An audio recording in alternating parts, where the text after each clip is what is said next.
এক সাহাবী এসে বললেন, ইয়া রাসূলুল্লাহ, কত করে তেলাপিয়া? এমন ইমাম পাঠিয়েছেন আমাদের এলাকায় বড় বড় সূরা দিয়ে নামাজ পড়ায়, এত বড় সূরা দিয়ে পড়ে, তার পিছনে দাঁড়িয়ে থাকার ক্ষমতা আমার নাই। এই কথা শুনে বিশ্বনবী তোমার তো রেগে মাছ গেলেন। কিনে সেই মাছ যদি বাজারে কিনতে যায় যাই দেখি আমার যেন 50 টাকা তো তোমার কই 50 টাকা এত রাখলেন যে এই কাতলা বাচ্চা ওই সাহাবীকে ডেকে পাঠিয়ে ধমকালেন, খবরদার নেমে 130 টাকা ভাগিও না, না না সহজ করে ইসলামকে উপস্থাপন করো, জামাতের ইমামতির চান্স পেলে লম্বা কেরাত করো না, 200 টাকা মিডিয়াম স্ট্যান্ডার্ড রেখে কেরাত করবা, কারণ তোমার পেছনে অসুস্থ লোক থাকতে পারে, মুসাফির থাকতে পারে, আর কেমন দেখি তাই না? এই দেখো ওই দেখো দেয় না ওই আবার মদিনাতে বনু মাখজুমিয়া গোত্রের এক নারী চুরিতে ধরা পড়ল। কিসে?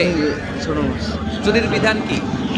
ওই কোটা ভালো আছে السارق والسارقة فاقطعوا أيديهما